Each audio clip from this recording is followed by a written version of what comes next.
To do that if we're just going to go live. Oh, good. It's happening now. Yeah. I was like, do. Oh, there's no do. We're live. It's great. I love it. I'll do it for us. This week, you're the do. We're live. There. I've only covered James. This is like the third time I've had to do this without James. And every time we're done, I'm like, oh man, you gotta show me how to play the intro. I feel so bad for the guests. It's like, oh no, this is it. No, I bet they love it. I bet they love it. They're like, oh, this is great. We're just getting into it. Perfect. I don't need that intro. I mean, it's a beautiful intro. It's great. Yeah, I do. It's funky. It's got a little bass to it. Hello, everyone. Welcome to the Improv Network podcast. I'm your host, Bob Wick, and James cannot meet with us today. He got called away, but we do have our lovely guest, one of our favorites, Shannon Stott, here to join me. Hi, hello. Everybody. It's good to hear and see you. Awesome. So we were talking before we went live. Yeah. I want to hear. You were saying, Bob, you were saying that you were talking to a female, I'm guessing, identifying improviser. Right. And she was telling you that she was having. She wrote a post. I read. Oh, okay. Okay. Right. And you know what? I shouldn't be surprised, but I'm just, it's that thing. I probably haven't been in that position, or like, I don't know if there's a version of this because you're a guy, you're just kind of used to it. Like, oh, that's how guys joke with each other. And not that it makes it okay. It just, yeah. Man. Well, tell us more. Like we were talking, but your viewers, our audience, they don't know what you're talking about. So what was this post about? Okay. It started off really nice. And I've read, it starts off like a lot of improv posts. Like, hey, I'm so glad I started improvising. Because I've it's opened my eyes to like new things. I've met a lot of cool people, a lot of funny people, but I've also met a lot of shitbags. Mm-hmm. And her experience, like, she didn't go into any details, but she gave me enough information to paint a great picture of instances where her work was judged, or in a joking air quotes manner, gaslighting her, or someone basically trying to blow out her candle to make their candle brighter. Mm-hmm. And knowing her, like, one of my favorite people, just because she's always like an upbeat and like, you're not someone who looks for drama. If anything, she's, I would say, anti-drama. So for her to say it, I was really surprised that anyone would bring that to her, like, right. I don't like that, so yeah. Well, as I am wont to do, let's like start way far away from this topic. Okay. Well, sort of way far away. Let's start like way far away, and then let's slowly inch our way back to the specifics. So I was watching a show. I was watching a show called The Movies That Made Us. It's on Netflix. Oh yeah, I love that one. It's so good, right? It's so good, and because they've got the toys that made us, and they've got all these really cool things and stuff like that. So the episode that I was watching was about, the movie was Ghostbusters, and they were talking about Ghostbusters. Now, this is the deal. So I'm going to start even a little further. The other one that I was watching was Dirty Dancing. Have you seen Dirty Dancing? Yes. Yes. Don't lie to us. I have an older sister. I was forced to watch Dirty Dancing, but I also liked it. So there. Yeah, it's a good movie. I've seen that. Purple Rain, Girls Just Want to Have Fun, more times than I would like to, because when my older sister babysits, she gets to pick the movies. Hey, that's good for her. Good. He cultured you. I'm well educated And everything John Hughes, I'm very familiar with too. You're so in. You're in like Flynn. It's great. I love it. I love it. So you know about it. You know about Nobody Puts Baby in a Corner. You know about all that good stuff. It's so great. So that show or that movie, the show was talking about all the difficulties that the movie had. So first off, it had two female producers. Like it had a female, the female writer, female producer. And they had the hardest time trying to get this movie made. And they were talking about how nobody wants to see a girls movie. It's too sexy. If it's going to be that sexy, it needs to be porn. It's too it doesn't have enough it doesn't have enough males and men in it. Where's this? Where's that? There's no money for this kind of movie. Okay, but they struggled through, and what Patrick Swayze basically broke his knees for this movie and really gave his body, and it was just it was really great. So, but they really struggled through. Then I watched the episode about Ghostbusters. And what was funny about Ghostbusters was, at least the way they were talking about it, was they were trying to make it sound like it had just as much, it had a hard time getting done. That's what they tried to make it sound like. Right. But if you're looking at, and I'm sorry, what's his name? Who Blues Brothers? What's the guy's name? Oh, Belushi or other guy, Aykroyd. So Dan Aykroyd is he's talking and he's it almost didn't get made because we didn't have enough money and we were real scared. One of the things that they talked about was the rights to the title Ghostbusters. They thought that maybe they weren't going to be able to get the rights to this title, blah, blah, blah. Anyway, my point is that every time an obstacle came up, they were but then the money came through and we did it. The money came through and we did it. And then the money came through and we did it. And I was like, this is such an interesting story. Yeah. And then they're doing all of the all of the flashbacks of because Belushi was in it and Aykroyd, and then they've got what's his name from Groundhog Day and all the guys that were in Second City. And they have all these pictures of these dudes hanging out in Second City, right? And they're talking about, they were so great, and that those were the golden days, and you could walk down the streets in New York and you'd see that troupe, those guys, everyone knew who they were, blah, blah, blah, blah, blah. And I tell you, I'm thinking about it, and I don't know if there was hardly one woman anywhere to be seen. Right. Sigourney Weaver hanging out in the way back. Yes, Sigourney Weaver was sitting there. It was just really, I think my point is, because it was comedy, because this movie was definitely had all the bros from Second City in it, and how easy, or rather how difficult it was to make it look like it was difficult to get. There was actual obstacles. Other than Harold Ramis making a phone call to somebody I know I said $1 million. Now I need $1.5 million. That's right. That's what the conversations that were happening. Oh, it was so interesting. And so, now I'm working my way back to you, babe. I'm working my way back. Okay. My point is that because it was Second City, obviously it stands out to me because you and I are comics. We do improv. This is what we do. And I was thinking, wow, there is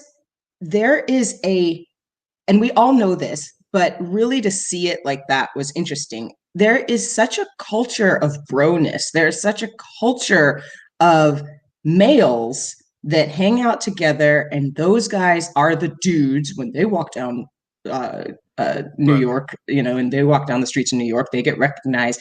There's this culture, and like you said at the sort of top of this, where the comedy or the way they treat each other may not be right, but it is the way they do it. And we can take the rightness out of it. It's just that it's so enclosed, right? Yeah. It's so enclosed that there's not a lot of room for anyone else, right? There's just not a lot of room for anyone, any women, any people of color. And when we start down this long tradition, and I don't want to really call it a tradition, habit is even almost a better word.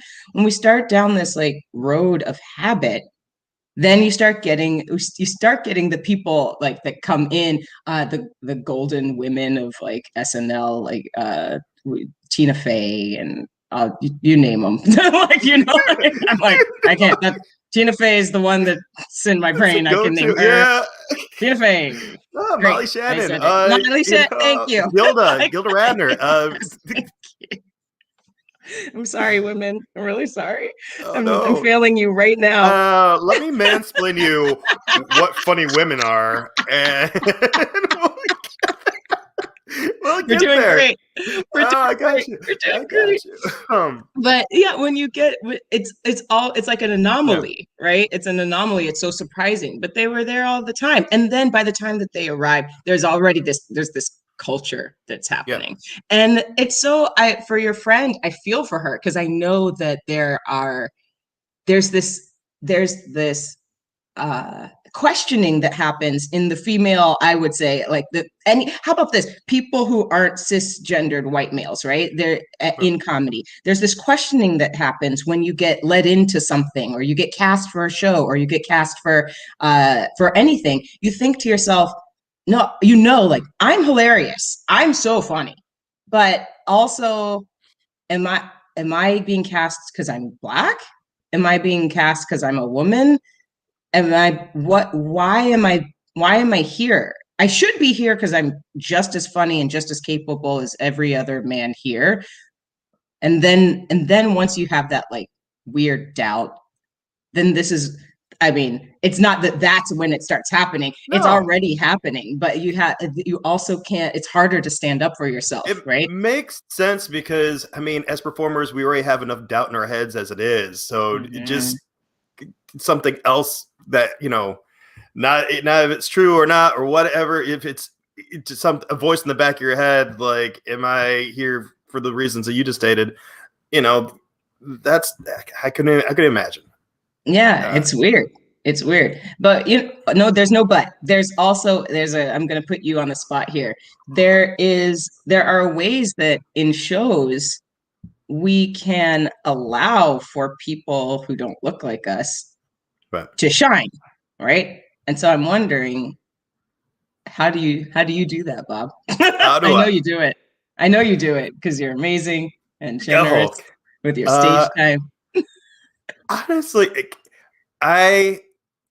so when I play with somebody, I always I like playing because we call it play, and everybody has a thing that's like, it's almost like we were all distributed toys, and everybody has one toy, and I only get to play with that toy if I'm hanging out with that person. Like, so what is their toy, and how, like, I don't know if this makes sense, or how do I love this. I love this. How do I highlight this thing that makes them special? And like it could be something simple like, oh, this person's a great impersonator, so let's write some celebrity sketches. Let's get what's in their wheelhouse. But also, like, can I push them to do something their comfort zone, but still in their wheelhouse? Because that might be something they need as well, and then also be smart enough to know I'm not that smart. So listen to them. And if I think I'm pushing them and they don't want to be pushed, back the fuck off, and understand that. Because there are things I've never experienced. I can possibly tell you, I've never broken a bone in my life, ever. So if I see a car crash and someone had broken their arm, I'm not going to tell them how I would deal with it because I've never experienced that. And I'm smart enough to know. I'll listen to them. Tell me what you need, and I'll give it for you. Yeah. This is so good because there is that tell me what you need. Man, the more I get on this show, the more I don't talk about the topics. This is a conversation at the bar, baby. We are good. Oh man. I love it. I love it. So, okay, so you said, tell me what you need. All right. So Tell me one what you need. time I was talking to this person, a friend of mine, who, and we hadn't become friends yet, like Right. really tight friends, but we were doing that thing, like we should hang out sometime. We should, blah, blah, blah. We were doing that thing, and we had Yeah. gotten to a space where we had hung out a little bit, but we were still like tentatively sort of like dancing around each other. I could tell that our relationship was just going to be dynamic and we were going to be besties. We didn't Yeah. know how to make that work, right? Okay. And so I said to them, they go by them. I said to them, I said, you know, you can call me anytime. You can call me or text me or even like send me a video message or just reach out anytime. And at that point, I guess we had become friends enough where they were able to open up and they said, listen, I have I am what I am depressed. I have like a condition. I suffer from depression, and it is very difficult for me to reach outside myself and contact people. It would really help me if you reached out to me more often. And so there was a really that I will never forget that moment because there was a ton of stuff that had to happen in order for them to feel safe enough to tell me that so that I could actually shift our relationship. And when you said, tell me what you need, right? When you said, tell Right. me what you need to improvisers, it feels like it's the same thing. There has to be a shift in the culture, in the culture at large, Right. where the culture invites people to feel safe, wanted, valued enough, and for long enough, sustained enough that they look around and then finally when you say the words like you can just tell me anything, they can feel like they can say, listen, I feel valued here, but I need you to put me in the spotlight. Like I need you to Right. reach out to me in this way. So there's definitely this like it's not a give and take. It's a culture shift. Like Yeah. we have Yeah. to, we have to make comedy in general accessible, feel like a great Right. space so that people can say, this is what I can contribute on That's stage, awesome. behind the Yeah. scenes, all of it. Yeah. Yeah. Yeah. But I don't think they should have to always ask. Yeah. I think because there's some things just because we're all human beings, we should just know about each other. Like Mhm. who gets on the stage and well, I shouldn't say this. Yep. Yep. But let's say who gets on stage and doesn't want to be main stage, front and center. Some people don't. Some people are more comfortable. Like, hey, man. So I don't want to. I don't like talking to absolutes because I know my preferences. Mhm. I'm not gonna project them onto somebody else. But I'm gonna say, but the high percentage of people who do this and want to be part of a show want to have their moment, their spot. Yeah. So. Yeah, it's true. And we have to also know we have to there's work to be put in to Right. the people or for the people that we work with, right? I Yeah. think a lot of the times um we there's just stuff like for instance I had to ask John Gebratatios, I had to ask him many times, please break down your name for me, right? Like Yeah, many it's a times cool name though. it's a Yeah. cool name. He has a cool name. But in order to like pronounce it right, you have Right. to practice and you have to ask. And not only did I ask him, but I asked other people. Right. Like, look, I'm about to talk to John. Do you know how to pronounce his name correctly?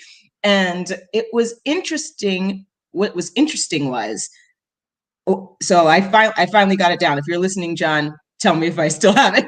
But like I finally got it down. And what was interesting was in the time that I've been doing improv, like with Right. lots of other people, there are people who have called him all sorts of mispronounced names, right? And not only are they mispronouncing it, and this, like, I'm waving my finger at those of you who are doing this, but not only are they mispronouncing it, but they're doing the thing where they'll say, John Gebertat's got you. I mean, it doesn't matter. You know who I'm talking about. Like literally those words. Like, it doesn't matter. Right. You know who I'm talking. John G. Like, and they'll say, like, it doesn't matter. You know who I'm talking about. It's like, no. It does. It matters a lot. Matters.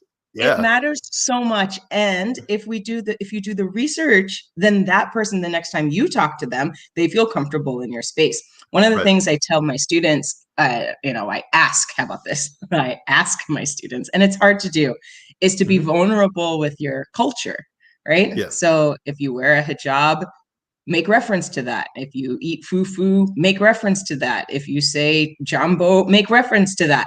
If you, whatever it is that is and the big thing is, use your cultural names, right? Name people like things that aren't whatever it is. Steve.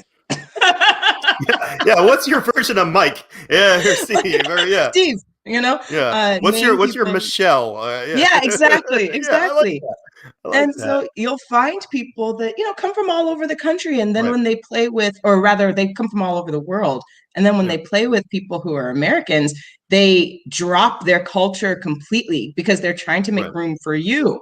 And can you imagine, like, even if you're American and you're, I don't even know, mixed culture somehow, dropping your culture completely to provide space for someone else because you assume that they're going to laugh or they're going to feel uncomfortable. Like, you're doing so much dang diggity old work for them. Like, you do some work, y'all. You do work. Go do work. Pronounce John Gebertatios's name correctly. Do the work. Okay, I'm done. I think people should. Also, the work doesn't have to be that hard because, again, cultures are different, but human beings aren't so different. We can't, you care about your family members, work sucks for the most of us. And like, there's things in life, experiences that are same across the board, and you can connect there, but then get into the specifics that do make us interesting, the cultural things that we grew up with, and have fun with it there. Yeah. Bob, Ooh. I've never asked you, where are you? Where am I? Speaking my location? Yeah, where are you? I'm in Michigan. You're in Michigan. Yeah. Okay. And have you grown up in Detroit? Yes. I grew up in like a suburb of Detroit called Westland, which is which with that upbringing, if me now would have met me when I was 12 or 15, I would have been so annoyed with myself and how oh God, the blinders this kid had, because most of my cultural references and stuff like that were from movies. I have a really good friend. His name is Gary, and he's a gay man. I did not know he was gay because he liked baseball when I first met him. I thought obviously until my early 20s, because of my the world around, my small world around me and miseducation. I thought all gay men were like Nathan Lane from what is that, The Birdcage? Like that's just what a gay guy is. Like I like there was no hate in my heart. It's just like that's just what they do. They're afraid of piercing toast. That's what they are. Like that's cool. I mean, I love that movie, but you grew out of it, Bob. Yeah, well, yes. Thank Tell God. the people you're done with that. The world grew. I learned. And I wonder how that affects you now. Like how you move through the world that's different. Well, I honestly, it's so so going back to what I was talking before, like I'm kind of glad it was embarrassing that having the blinders taken off was embarrassing, because at that age you think fucking everything. You think, man, I can tell you anything about everything. So having having again the blinders taken off, like it was a really good lesson because okay, if I didn't know that, what else did I know? And it was really cool because I got to listen more instead of just it was like I was a bad improviser because I already know where the scene's going, so I don't have to give it my all. Now I have to take a step back and let and be taught things, and I'm still learning. It's a process, but I feel like I have to learn a lot less, maybe. Yeah. It's like, I love that because even I remember I was talking to a Black woman. She and I were taking a drive somewhere. It was a while back. And I said to her, she said, we were talking about dating. That's what we were doing. We're talking about dating, blah, blah, blah, blah. Like dating, oh, this man and that man and these men and this type of man. And I said something like, ellipsis, Nigerian men, right? Ellipsis. And she was like, my dad's Nigerian. And I shoved my foot in my mouth so hard I gagged. It was such like, it is interesting because even within cultures, like even I'm sitting next to a Black woman, that thing that you said, I know everything about, is the same. Like, I was like, I'm a Black woman. I know everything about Black women, right? How is it? I don't, right? And I don't even, it was so interesting in that moment to think to myself, oh, it's not just the things, like you said, it's not just the things that I don't know. Like, if I didn't know this, what else don't I know? It's not just like me walking down, I don't know anything or very much about Japanese culture, right? And so when I'm around a Japanese person, I might tend to either ask more questions or be more just aware of myself as far as culture goes and what are we talking about. But that's an obvious space, right? To me, it's obvious because I can see that there's a difference between us. I know that there's a difference between us. But even in my own culture, even within our own cultures, and we're like, oh, you're a Black woman, I'm a Black woman, or I'm a white man, you're a white man. And like, I love this. Like, I didn't know he was gay because I thought he played baseball. Like, I made this assumption. I mean, honestly, in Gary's defense, with my own definition, I was way gayer than he was. We never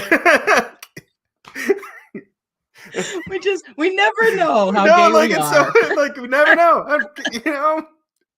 But it's like you have to be aware within your own, with everyone, with every single person, even the people that you think you still have things to learn, and all of that translates you said it onto the stage, right? How do we make room for people? How do we be quiet? How do we listen and let them show us and teach us? You also said that end part was like, I know, like, I used to feel like I know where this scene is going, right? That that feeling of, I'm going to walk out on stage. I know exactly where this scene is going.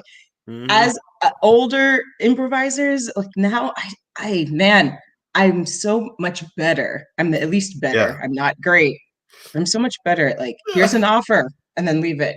Yeah. And see where it actually, I want to be surprised. I'm so glad I don't know everything because that'd be such a boring world. If you all were just a bunch of things made out of a cookie cutter and then just had to exist around each other. Oh man, I would be so bored. It is. I mean, when you're young, there's a comfort to that. Like, I just assume, if I just assume my way is the right way and everybody's like me, then there's no danger because we all know the rules that I made up in my head. And the world's not like that. It's a shared experience. That comfort is so interesting to me because when you teach, I mean, as a child, right? As a child, you different children have different things. But like, if we'll take for my childhood, I'll just speak for myself. As a child, I knew what the routine was. Like I had the blessings or the comfort of knowing where I lived, where my parents were, what to expect for dinner, what to expect for breakfast, what day to day looked like. And so you bring that like knowledge, like obviously everything looks like this onto stage. But as you get older, you realize, like we're talking about, like people just live completely different lives from you. And it doesn't matter how they show up in front of you. You don't know what it looks like when they're not in front of you. And if you can bring that surprise that you're talking about to the stage, like here's an offer. Oh, you make an offer. That is surprising. I want to be surprised so that we can build this story together. And that's how life is supposed to be, Bob. We're supposed to all be building a story together. Getting these blunders off. That's news to me. No. It's nuts. Oh man. Okay, let me ask you this. Is there a way to learn about other cultures without impeding on your friends? Or is there a proper way of doing that?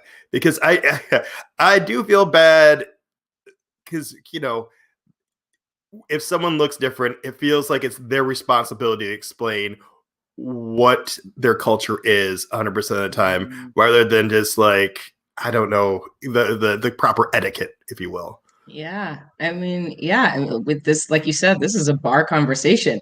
I know that there are some things that I've done, because like that's a huge question, right? What's the proper way? I know that there's some things I've done. I've definitely just looked up, like, why I've looked up my own shit, like why people be really obsessed with their sneakers? Why are you so obsessed with some Jordans? Why? Like, what does that, why? Just why? And then you look it up, you go down this rabbit hole, you start to understand like so many reasons why. You get into Spike Lee, you really get into a lot of a Spike Lee joint, and that is awesome.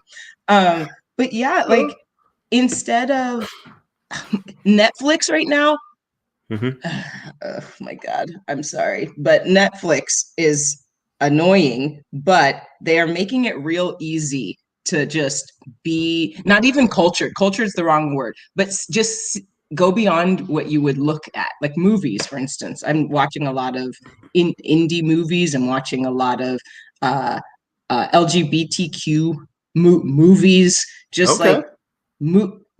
and from friends of mine, it's the worst. They're like, these movies are the worst. They do not represent us at all. But the idea is they're terrible, apparently. But the idea is at least I can say to someone else who is in the queer right. Did you see such and such a movie? Oh God, wasn't it terrible? Like, so instead of taking this movie as representative of the culture, this movie is in the culture, and that's what we're trying to do, right? Like, okay. So when you started talking about this, my first thoughts went to: are you familiar with the Kevin Smith movie Chasing Amy?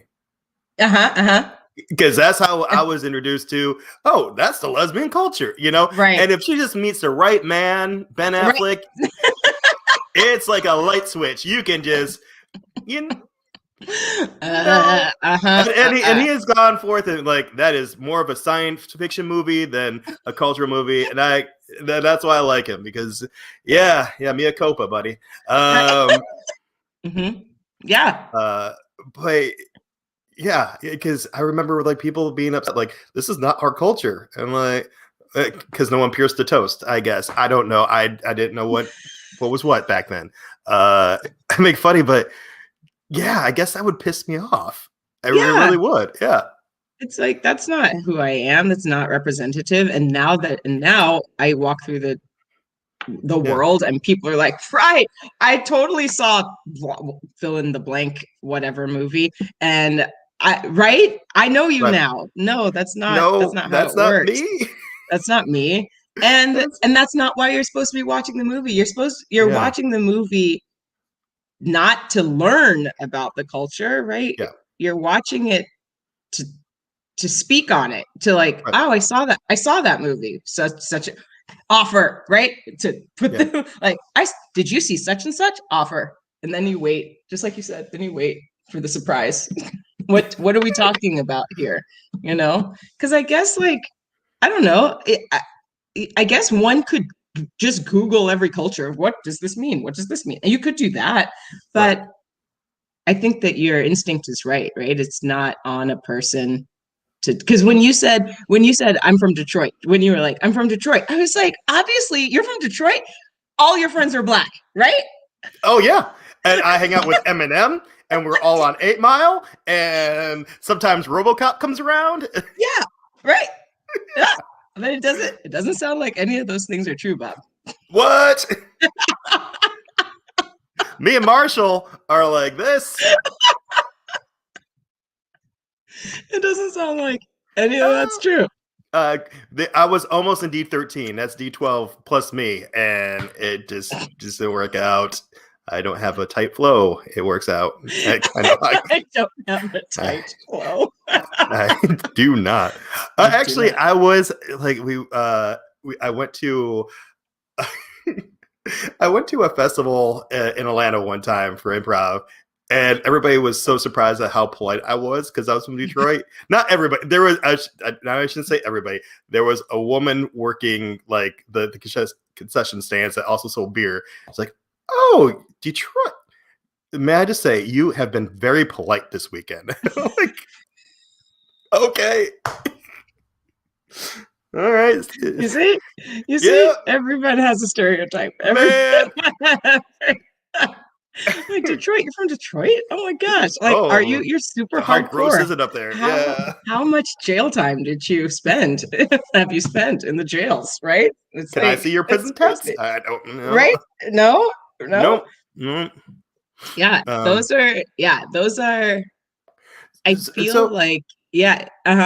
Oh, so maybe we should make a distinction between the actor representing themselves and possibly because there's culture, and then there's like the culture of the home. Like, I'm Polish, but I wouldn't say I had like a Polish upbringing. I don't know, like maybe a Catholic if because I had to go to church or something.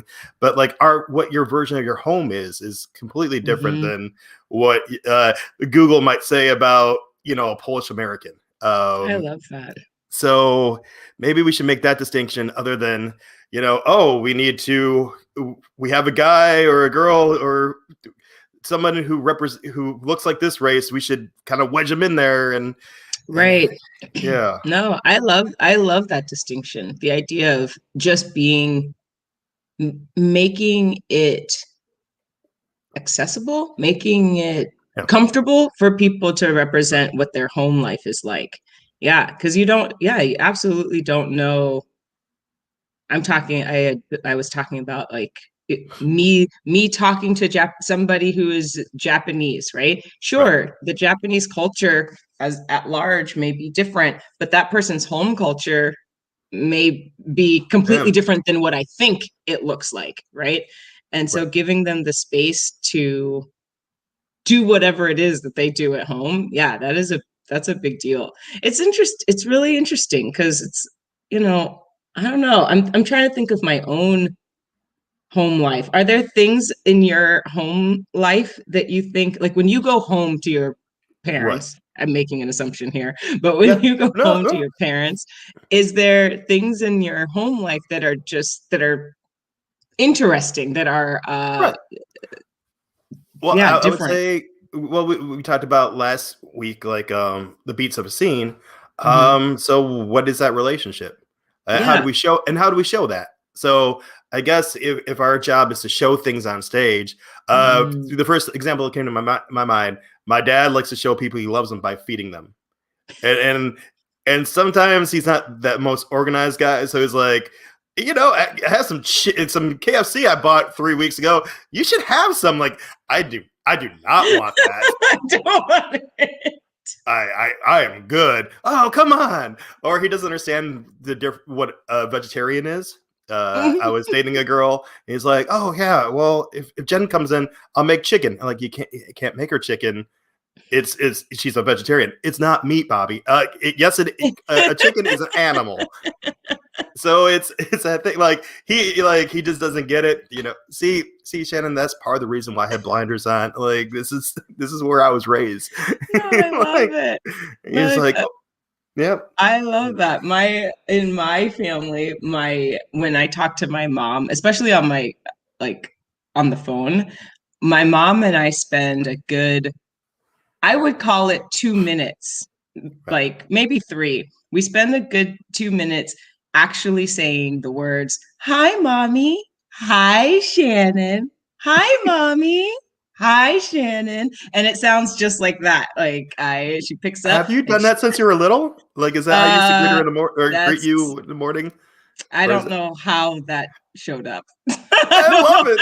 It's like, she picks up, "That's my Shannon," and then, "Hi, mommy," and it's in that register. And I talked to the woman yesterday. We were still doing it. That's awesome. I call my mommy, mommy. I call my daddy, daddy. Almost 40 daggone years old, and that's not to them. Not to them. You're their little princess or whatever they call you. I am. That's adorable. Man, it's the greatest. And I think I was even in a scene once where I was on the phone playing someone's mother, and I incarnated my own mother, right? And I was talking to them, and they actually stepped out of the scene. They were like, "Do you talk to your own mother like this? This is ridiculous." I was like, "I do talk to my mother like that." I do talk to my own mother like this. And they're like, "Oh, okay, sorry." We step back into the scene. Well, that's the whole thing, living interesting life and show it on stage, right? That's awesome. And I love it.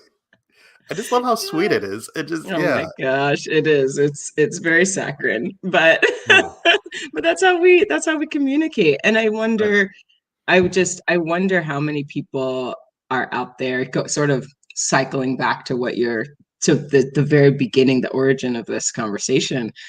How many people, one, don't bring themselves, their full selves and their full home experience to the stage, period. And then the underside of that is how many people are not opening up the stage for people to do that, right? And and it's interesting. It's hard. Like I am sad. Sad isn't the right word, because I was going to say I am sad for your friend. I'm not sad for her. I'm just like disappointed, that stuff like that is. I sound like an old man. I'm I'm not sad. I'm not angry. I'm just disappointed. Right. That stuff is still happening. Yeah. Well, about the same time I learned that about Gary, I also learned that there's people in the world who thinks that women aren't funny, or they're like, I never knew that. Like, so going back to my childhood, like I had an older sister. I looked up to her. She taught me about cool things. And to me, she's one of the funniest people I know.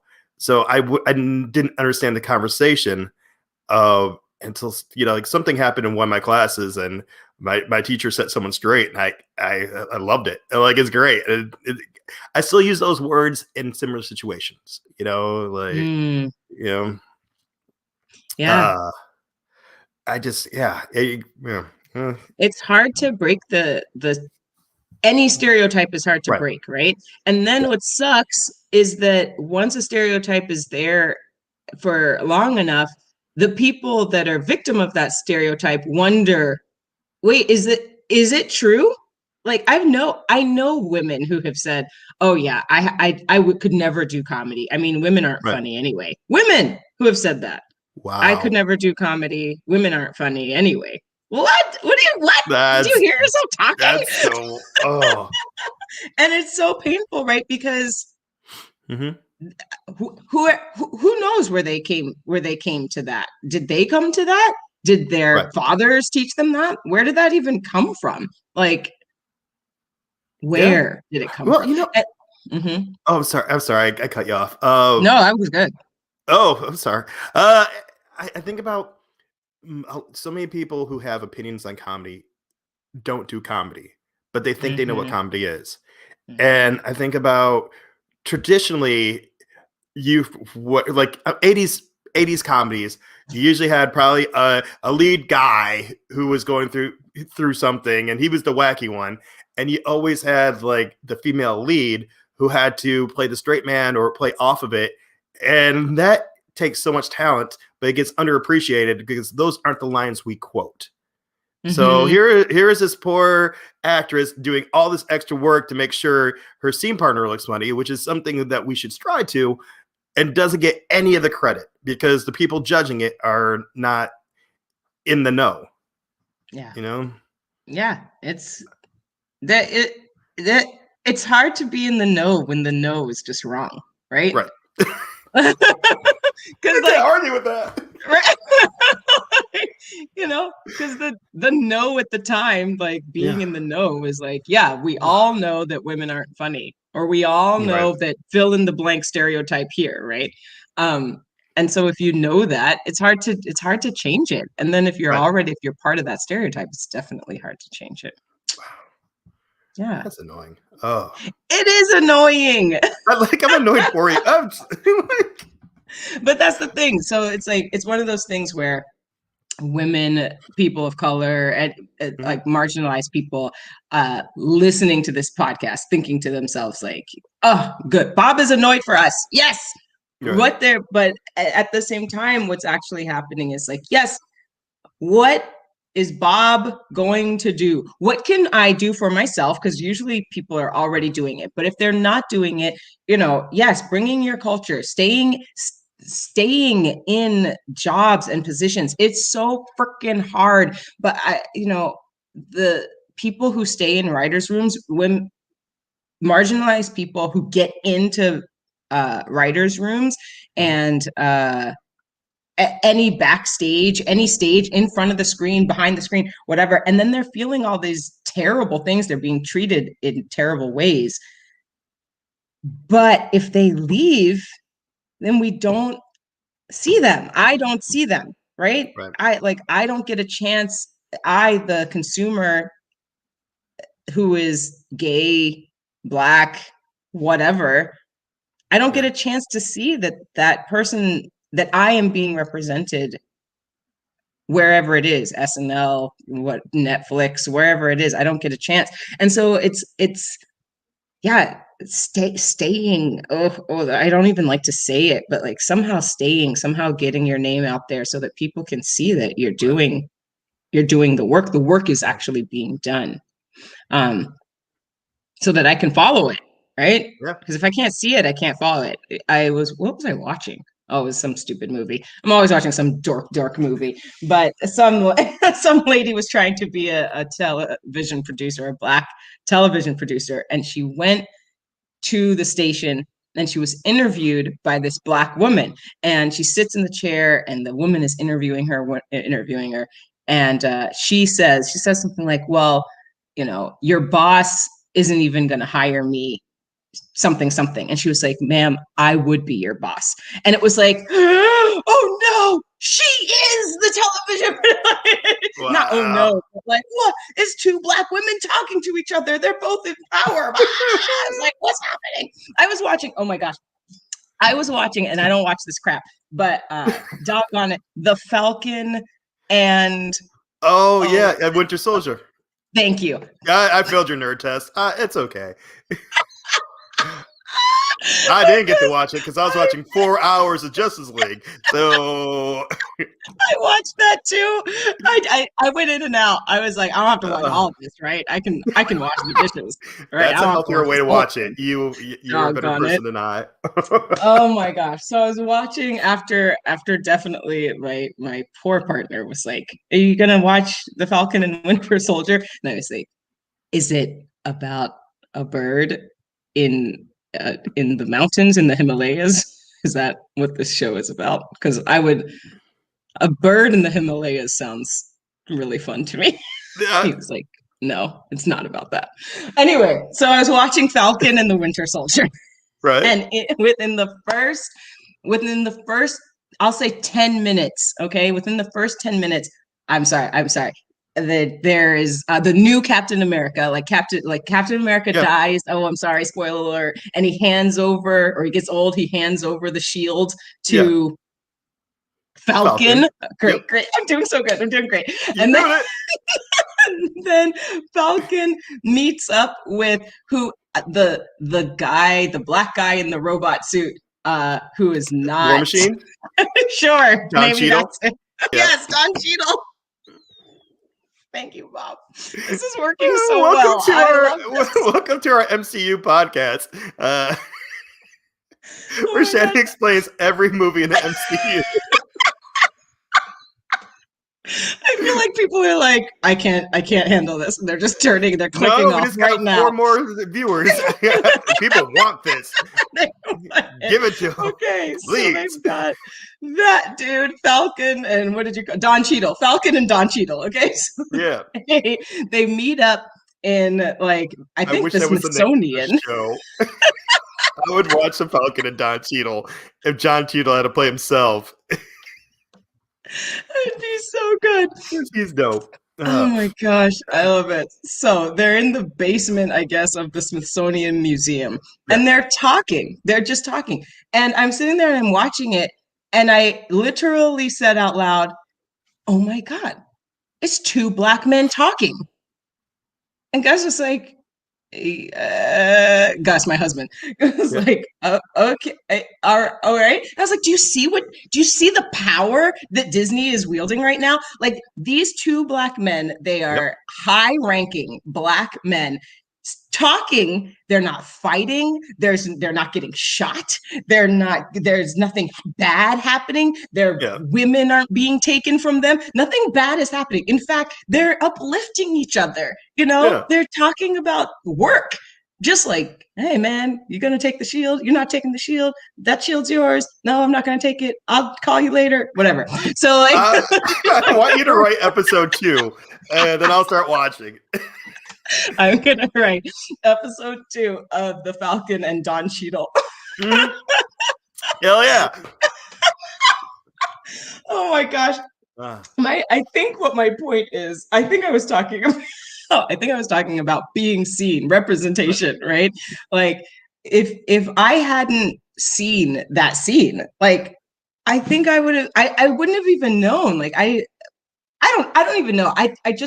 What I know is that I felt like, oh my gosh, something is happening here.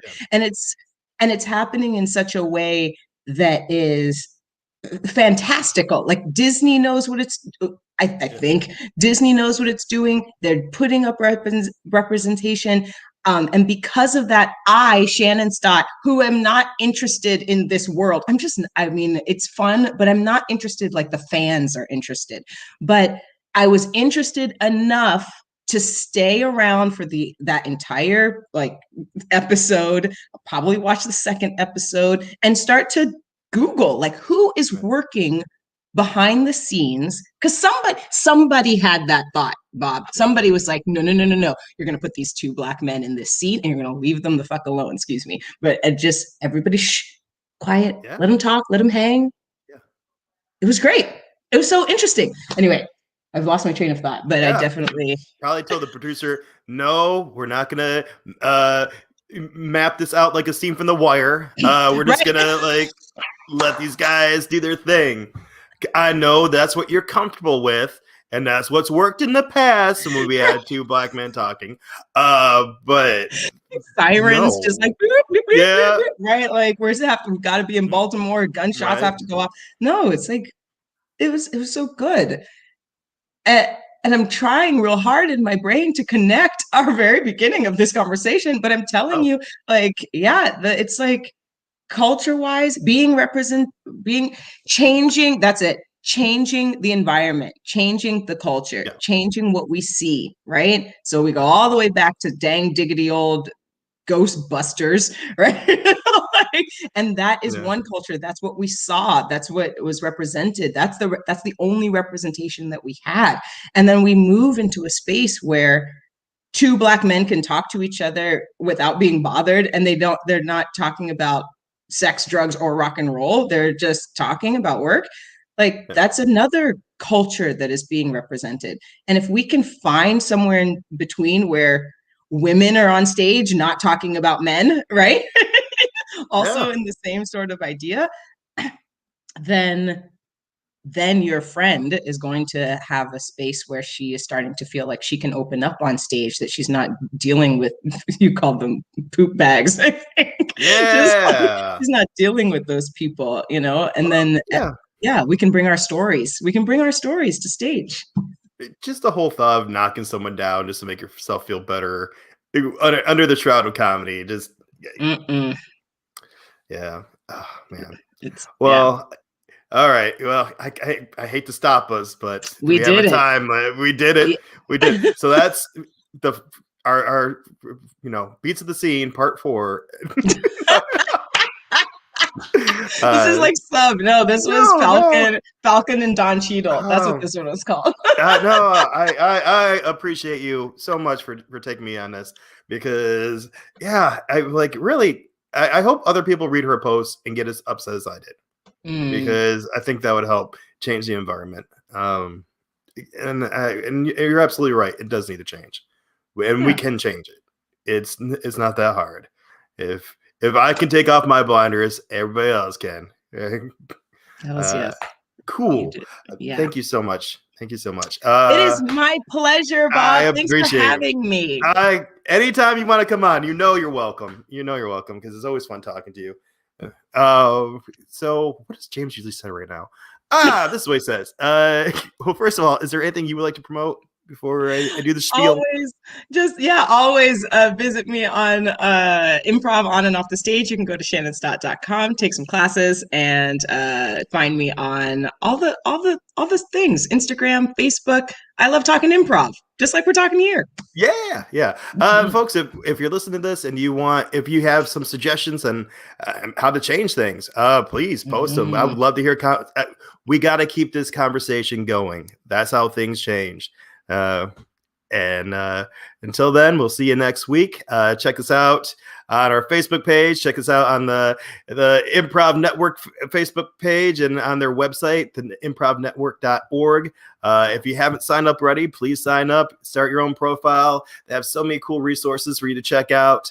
And also check us on Gabber Media. If you don't want to look at my face but want to hear my voice, that's cool. I get it. Check out the podcast. Thank you so much. Again, Shannon, thank you so much. Appreciate you. Pleasure. Have a good week, everyone. Bye. Bye. Right. Did I end the